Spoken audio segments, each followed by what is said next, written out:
The warning shot. Ambassador Sarah Chen stood at the observation deck of the Terran Embassy Station, her reflection ghosting against the backdrop of Centauri Prime's violet rings. The data crystal in her hand felt impossibly heavy for something so small. 3 months of investigation, countless sleepless nights, and the deaths of 15 intelligence operatives had led to this moment. Ambassador, her AI assistant Aria's voice was carefully modulated. The Galactic Assembly convenes in 30 minutes. Sarah didn't turn from the window. How many colonies have gone dark since yesterday? 2 more. New Montana and Haven's Rest. Total communication blackout, consistent with the pattern. 47 human colonies had fallen silent in the past year. Official reports blamed everything from solar flares to equipment malfunctions. The Galactic Assembly's investigative committees had expressed their deepest sympathies while finding no evidence of foul play. But Sarah knew better now. She touched the crystal to her temple, letting the encoded memories wash over her once more. The Craxid warships with their identification transponders masked, striking Haven's Rest. The Mrelith energy signatures at New Montana, moments before all communications ceased. Most damning of all, the encrypted communications between Assembly members discussing humanity's containment. "They think we're blind," Sarah whispered. "They think we're children playing at being a spacefaring species." The Assembly's historical data supports this assessment, Aria replied. Humanity's advancement from first contact to colonial expansion occurred 43% faster than any other known species. Several member races have expressed concern about our unpredictable development trajectory. Sarah finally turned from the window, her ceremonial diplomatic robes swirling around her. The station's lights caught the silver threads woven through the black fabric, a pattern representing Earth's continents as seen from orbit, a reminder of home and everything at stake.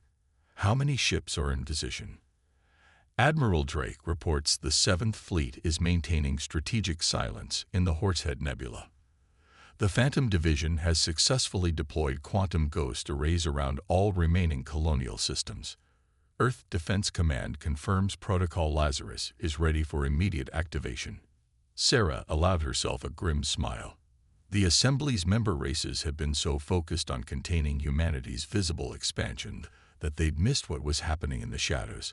While they watched humanity's commercial shipping lanes and monitored their official military vessels, they'd failed to notice the quantum laboratories hidden in gas giants, the AI research stations buried in asteroid fields, or the fleet of ships using technology that supposedly wouldn't be developed for another century. Ambassador, Aria's tone shifted slightly. Director Matthews is requesting a final confirmation. Once you present this evidence to the Assembly, there's no going back. The political ramifications will be severe, Sarah finished.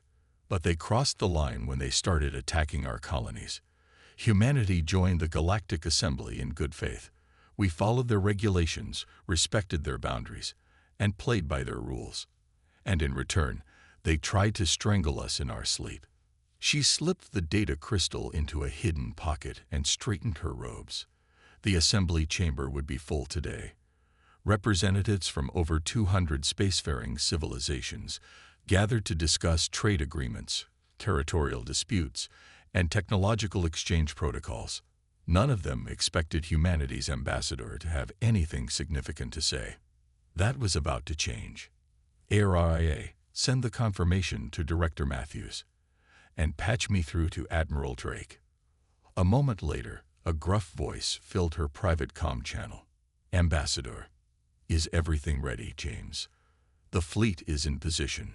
Every ship is running silent, quantum shields at full strength. They won't see us coming unless you give the word. Sarah took a deep breath. Let's hope it doesn't come to that. But if they react badly to what I'm about to show them, then they'll learn why you don't corner a species that went from horse-drawn carriages to faster-than-light travel in less than 3 centuries. There was a fierce pride in Drake's voice. Good hunting, Sarah. The channel closed, and Sarah began walking toward the assembly chamber. Her footsteps echoed through the station's pristine corridors, past the artistic contributions from 100 worlds. In less than an hour, she would either secure humanity's place among the stars or spark an interstellar war. But they had left humanity no choice. The Assembly had mistaken humanity's diplomatic courtesy for weakness, their willingness to learn for subservience. They had forgotten that humans had clawed their way up from caves, survived ice ages and asteroids, split the atom, and touched the stars through sheer determination and ingenuity. Now they would remember. The massive doors of the assembly chamber loomed before her, their surfaces etched with the symbols of every member race. Sarah squared her shoulders and touched the entry panel. As the doors began to part, she whispered the words that had become her private mantra through months of investigation and preparation. "You should have left our children alone." Voices in the dark. The assembly chamber hummed with the quiet conversations of 200 species. Holographic displays flickered above the curved rows of seats, showing trade routes, resource distributions, and the latest diplomatic protocols. Ambassador Chen's footsteps were silent on the sound-dampening floor as she made her way to humanity's designated position, far in the back, where new species belonged. High Elder Carax of the Mrelith Confederation was speaking, his crystalline form refracting light, as he gestured with his upper appendages. "And so we propose increasing the technology transfer restrictions on developing species. Recent events have shown that unrestricted access to advanced systems can lead to unfortunate destabilization." Sarah activated her neural link to AI. "Record everything. Cross-reference statements with our evidence." Confirmed, the AI responded in her mind, analyzing speech patterns for stress indicators and correlating with known conspiracy participants. The High Elder's statement was met with murmurs of agreement from the chamber. Sarah noted which species seemed most enthusiastic about the proposal. Most matched their intelligence reports: the Craxid, the Mrelith, the Vorkath.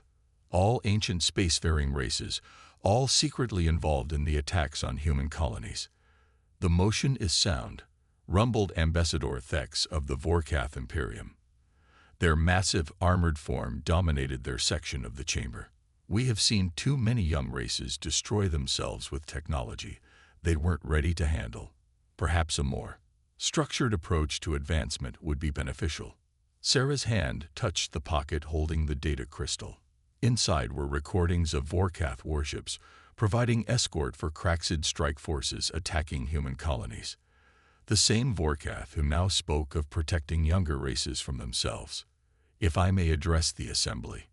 Her voice cut through the chamber, causing several species to twist their sensory organs in surprise. Humans rarely spoke during full sessions, preferring to observe and learn. The High Elder's crystalline form flickered with what might have been annoyance. "The assembly recognizes the representative from Earth," he said, his tone carrying the faintest hint of condescension. Sarah stood, her robes catching the light. "Thank you, High Elder. I've been listening with great interest to this discussion about protecting developing species. It raises an important question: who protects them from their protectors?" A ripple of unease passed through the chamber. Several representatives shifted in their seats. "I'm not sure I understand your meaning, Ambassador Chen," the High Elder said carefully. Sarah began walking toward the center of the chamber. "Let me be more specific. In the past standard year, 47 human colonies have gone silent. Official investigations blamed natural phenomena, technical failures, or simple bad luck. But we have questions about these conclusions." "Ambassador," interrupted Thex, "surely you're not suggesting—" "I'm not suggesting anything yet, Ambassador Thex." Sarah reached the central platform, where speakers could project their evidence for all to see. "I'm simply presenting facts. 47 colonies, millions of lives, all gone dark in patterns that defy statistical probability." She removed the data crystal from her pocket. The chamber's lighting seemed to dim, as if the very room was holding its breath. "What I find particularly interesting is how many of these natural disasters coincided with the presence of unregistered ships in the affected systems. ships whose energy signatures match rather closely with certain assembly member fleets. The High Elder's crystalline form pulsed with rapid colors. These are serious accusations, Ambassador. I hope you have evidence to support such claims. Oh, I do. Sarah held up the crystal. Would you like to see it? We have recordings, communications intercepts, sensor data that your ships didn't think we could collect. But before I share this evidence, I want to tell you a story about humanity. She turned slowly, meeting the eyes, optical sensors, and sensory organs of each major delegation. You see us as children, barely out of our gravity well, still awkward in our first steps among the stars. You look at our official technology level and think you know what we're capable of. But you've forgotten something crucial about humans. Sarah's voice carried to every corner of the chamber. We are very, very good at learning from our mistakes and from history.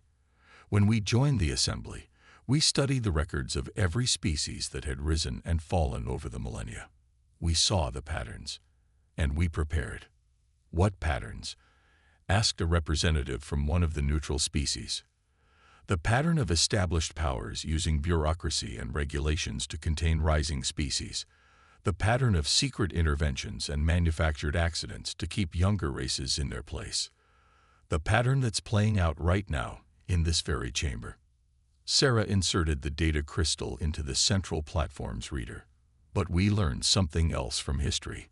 The most dangerous opponent isn't the one who shows all their strength. It's the one who lets you think they're weaker than they are. Holographic displays burst to life around the chamber, showing ship movements, intercepted communications, and surveillance footage of the attacks. But Sarah wasn't watching the evidence. She was watching the faces of the assembly members as they realized just how much humanity had seen, had recorded, had known. We have more, she continued, her voice steel wrapped in silk. Much more. But I think this is enough to start our discussion about the true meaning of protection, development, and consequences. The chamber erupted in chaos as accusations flew between species. Sarah stood in the center of the storm, her black robes with their silver continents reflecting the light of 100 worlds worth of evidence. In her mind, ARIA was recording every reaction, every whispered conversation, building a map of allegiances and conspiracies that would help shape humanity's next moves. The game was changing. The pieces were in motion, and humanity was done playing by someone else's rules. The hidden fleet. The assembly chamber's chaos took 3 full minutes to subside, the longest period of uncontrolled disorder in its 1,000-year history. Sarah Chen remained at the center, a dark statue amid the storm of accusations and denials. Through her neural link, ARIA was analyzing every reaction, every whispered conversation between delegations. Ambassador Chen, High Elder Carax's voice cut through the diminishing tumult, his crystalline form pulsing with barely contained energy. These accusations are grave, but they are ultimately circumstantial. Even if these ships were in the systems you mention, there's no proof they were responsible for. Incoming transmission. Aria's voice whispered in Sarah's mind. Admiral Drake reports the Vorkath fleet is mobilizing near Haven's Rest. Sarah allowed herself a small smile. High Elder, let me save us all some time. Right now, the Vorkath Imperium is moving a battle fleet into position near one of our supposedly lost colonies. Would you like to explain their intentions, Ambassador Thex? The massive Vorkath representative rose to their full height, armor plates shifting. Our fleet movements are none of your concern, human. If we choose to conduct exercises, ARIA. Sarah spoke aloud, her voice carrying across the chamber. Please display the current position of the Vorkath fleet. A new hologram materialized above the chamber. It showed 30 Vorkath dreadnoughts, their distinctive arrowhead shapes arranged in attack formation. Several assembly members gasped, not at the fleet's presence, but at the fact that humans had real-time intelligence on its movements. You see, Sarah continued, pacing slowly around the central platform, we anticipated this response. Just as we anticipated the attacks on our colonies, The only real question was which of you would break formation first. The High Elder's crystalline surface rippled with complex patterns. What exactly are you implying, Ambassador? I'm not implying anything. I'm stating facts. Fact 1. Several assembly members have been systematically attacking human colonies. Fact 2. They believed we were too primitive to detect their actions. And fact 3. She paused, checking the tactical feed in her neural link. They're about to learn how wrong they were about humanity's capabilities. Ambassador Thex's translator produced a sound somewhere between a laugh and a growl. Empty threats, human. Your entire fleet consists of outdated cruisers and primitive destroyers. Even if your accusations were true, you have no means to. Admiral Drake, Sarah said clearly, execute Protocol Lazarus. For a moment, nothing happened. Then the holographic display of the Vorkath fleet flickered as new signatures appeared. From the swirling gases of the Horsehead Nebula, ships began to emerge. Not the primitive vessels the Assembly knew about, but sleek predators of black metal and crystalline energy fields. They moved with impossible grace, their quantum drives leaving no traditional subspace wake. The chamber fell silent as the display showed the human fleet taking position around the Vorkath forces. For every Vorkath dreadnought, there were 3 human vessels, their design unlike anything the Assembly had seen before. Impossible, whispered one of the Relith delegates. Your technology level, you couldn't possibly. Have you ever wondered, Sarah asked conversationally, why humans spend so much time telling stories about deception and misdirection? About presenting one face to the world while preparing another. We learned those lessons early in our history, and we learned them well. She gestured at the display, where more human ships were decloaking. While you watched our official shipyards build last-generation cruisers, our hidden facilities were producing vessels that incorporated every scrap of knowledge we could gather. While you thought we were struggling with basic quantum mechanics, our scientists were reverse engineering technology from a dozen worlds. This is an act of war, Ambassador Thex rumbled. No, Sarah's voice cracked like a whip. Attacking our colonies was an act of war. This is a demonstration of consequences. Admiral Drake, if you would. In the display, the human ships activated their weapons systems. Particles of exotic matter swirled around their hulls as targeting systems locked onto the Vorkath fleet. Our vessels are currently painting your ships with quantum-locked targeting beams, Sarah explained. If they fire, the shots will hit regardless of any evasive action or defensive measures. And before anyone gets any ideas about escalating this situation, she nodded to Araya. The holographic display expanded, showing similar scenes playing out in a dozen other systems. Human fleets emerging from hiding, taking position around key military installations and strategic choke points, each vessel broadcasting capabilities that shouldn't have been possible for centuries. We didn't want this, Sarah said, her voice softening slightly. We came to the Assembly hoping for true cooperation, true exchange of knowledge and culture. Instead, we found fear masked as superiority, and aggression masked as protection. She turned to face the High Elder directly. So now you have a choice. We can continue down this path of escalation, where nobody wins and everybody loses. Or we can start over, with honest diplomacy this time, as equals. The chamber was utterly silent as the Assembly members watched their carefully maintained power structure crumbling before their eyes. The myth of technological superiority that had kept the older races in control was shattered, replaced by the reality of a species that had predicted their actions and prepared accordingly.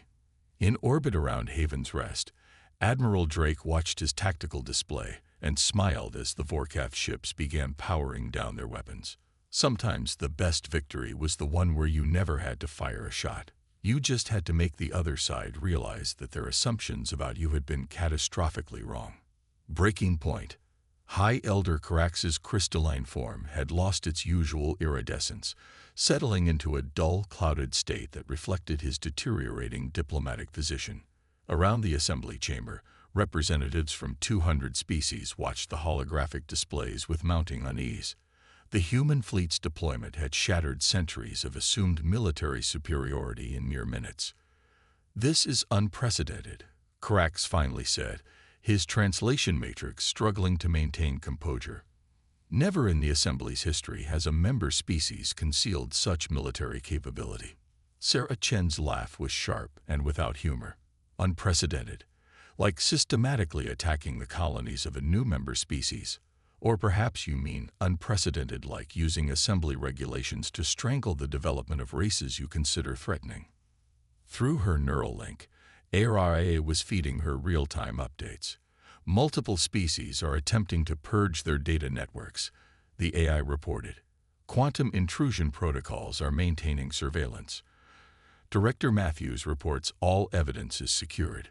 "The Assembly cannot function if member species maintain secret military forces," Ambassador Thex growled, their massive form tense with barely contained rage. "The Assembly cannot function if its senior members attempt to eliminate rising species," Sarah countered. "But since we're discussing transparency," she nodded to ARIA. New holograms bloomed throughout the chamber. They showed hidden shipyards in supposedly neutral systems, weapon testing grounds disguised as scientific outposts, and clandestine meetings between species that officially had no diplomatic contact. "We didn't just watch our own systems," Sarah explained, her voice carrying to every corner of the vast room.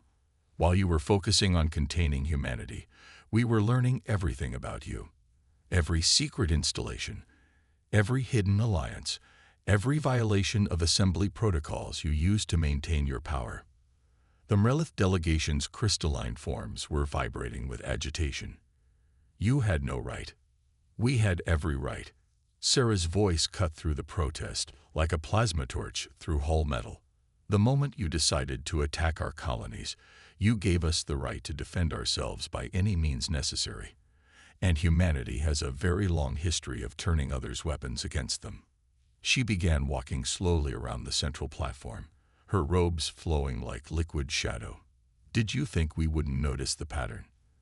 That we wouldn't see how many promising species mysteriously collapsed just as they began to challenge the existing power structure? The Neferi, the Zenith, the Quicksilver Collective, all gone within a century of developing faster than light travel." Murmurs rippled through the chamber as younger species began connecting the same dots that humanity had seen years ago. Ambassador Chen, a new voice, spoke up, the representative of the Arxer Confederation, one of the neutral elder races. "If what you say is true, why reveal this now? Why not maintain your advantage?" Sarah's expression softened slightly. "Because despite everything, we still believe in the ideal of the Assembly. We believe that different species can work together, learn from each other, grow together. But that can't happen in an atmosphere of fear and suppression." She turned to face the High Elder directly. "We don't want to rule the Assembly. We don't want to dominate other species. What we want is simple: acknowledge what you've done, make restitution for our lost colonies, and help us build an Assembly that actually lives up to its principles." "And if we refuse?" Ambassador Thex demanded. Sarah's smile was cold. "Then we release everything. Every secret, every violation, every hidden crime committed by the elder races over the centuries. We transmit it all on every frequency, to every species in known space. How long do you think the Assembly would survive that level of transparency?" The chamber erupted in overlapping conversations as species began taking sides. Through her neural link, Sarah watched as alliances formed and fractured in real time. ARIA's analysis showed a clear trend. The younger species were backing away from the elder races, recognizing the same threat that humanity had faced. Director Matthews reports increased quantum activity in the Carina sector. ARIA informed her privately. "The Vorkath may be attempting to contact reinforcements. Admiral Drake is aware." Sarah subvocalized. "Affirmative. The Phantom Division has already moved to intercept. The Vorkath remain unaware of our quantum wake detection capabilities." Sarah returned her attention to the assembly, where the High Elder was conferring urgently with other senior members. The perfect moment to press her advantage. "I'm going to share something else with you," she announced, her voice cutting through the chaos.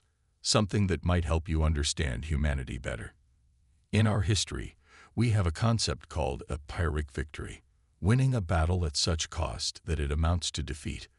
Right now, some of you are calculating whether you have enough hidden resources to challenge us militarily." The sudden stillness in certain delegations told her she'd hit her mark. But ask yourselves this: if we could hide these fleets, these technologies, these surveillance capabilities, what else might we be hiding? How certain are you that you know the full extent of humanity's preparation? Are you willing to risk everything on the assumption that you've seen all our cards? The silence that followed was deafening.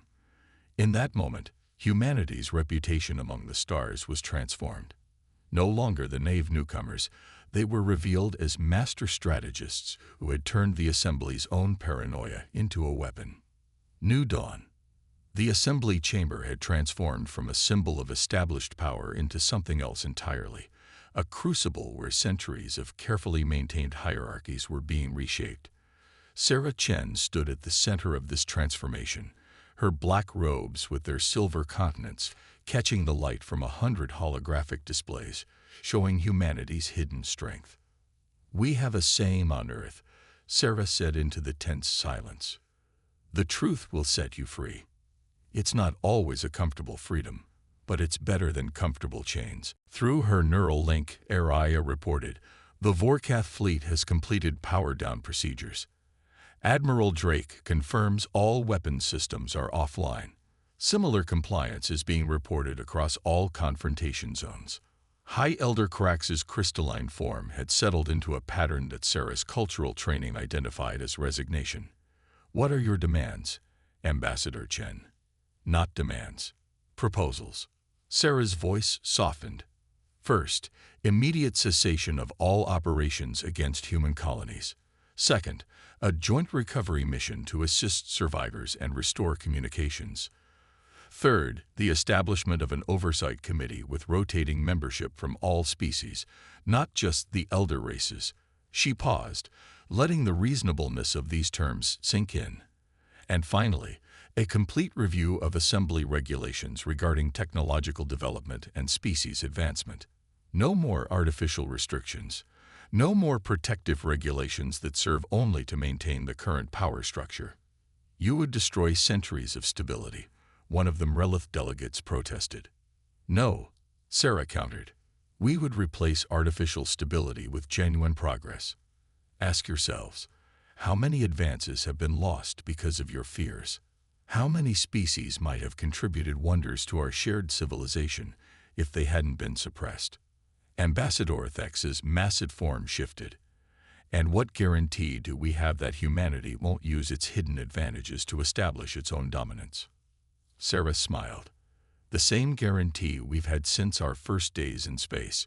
Mutual assured observation. We've proven we can watch you just as effectively as you've watched us. Perhaps it's time we all learn to dance in the light rather than maneuver in shadows." Director Matthews reports increasing support from younger species. Araya informed her, "The Arxer Confederation is formally backing our proposals. Quantum communications indicate the Helios Coalition, and the Xena Collective will follow." Sarah kept her expression neutral as she watched the power dynamics shift in real time. The elder races weren't just losing their military advantage, they were losing their political coalition. "There's something else you should understand about humans," she continued. "We're not angry about the attempts to contain us. We expected them. What disappoints us is the waste. The waste of potential, of cooperation, of genuine exchange between different minds and perspectives." She gestured at the displays showing the human fleet. "Everything you see here. We developed it by studying and combining technologies from a dozen species. Imagine what we could achieve together if we stopped fighting each other and started truly collaborating." The High Elder's crystalline surface shifted through several complex patterns before settling. "The Assembly will need time to consider these proposals." "Of course," Sarah agreed. "But consider this as well. Every species in this chamber now knows what the elder races have been doing. They know it can be resisted, and they know humanity is willing to stand with them for genuine change. She turned to address the entire chamber. We are at a crossroads. We can move forward together, learning from this moment, or we can remain trapped in cycles of fear and suppression. Humanity has shown its cards, not as a threat, but as proof that progress cannot be contained. The question is, what will you do with that knowledge? The chamber buzzed with conversation as species began forming new alliances, stripped of pretense by humanity's revelations. Through her neural link, Sarah watched the political landscape reshape itself. The elder race's grip on power wasn't broken, but it was irrevocably changed. Admiral Drake reports the first Vorkath ships are withdrawing from human space. Araya noted. The Mrelith Confederation is recalling its fleet as well. And the quantum surveillance network, fully operational. We'll know if they attempt to regroup or retaliate. Sarah allowed herself a small smile. Humanity had changed the game not by developing better weapons, but by understanding something fundamental about galactic politics. The greatest power lay not in the ability to destroy, but in the ability to reveal truth. Ambassador Chen, the Arxer representative, called out, "The Neutral Coalition supports your proposals. We believe it's time for the Assembly to evolve." Sarah nodded gracefully. Then let's begin. Not as superior and inferior species, not as elder and younger races, but as equals with different perspectives and experiences to share. She touched the data crystal one last time before removing it from the central platform. Its evidence had served its purpose, not just exposing the attacks on human colonies, but cracking open centuries of accumulated secrets and fears. As the Assembly began the formal process of considering humanity's proposals, Sarah sent a private message to Admiral Drake. Stand down from combat stations, but maintain surveillance. The real work begins now. The response came back immediately. Understood. Though I have to say, watching their faces when we decloaked was almost worth all those years of hiding. Sarah suppressed a chuckle.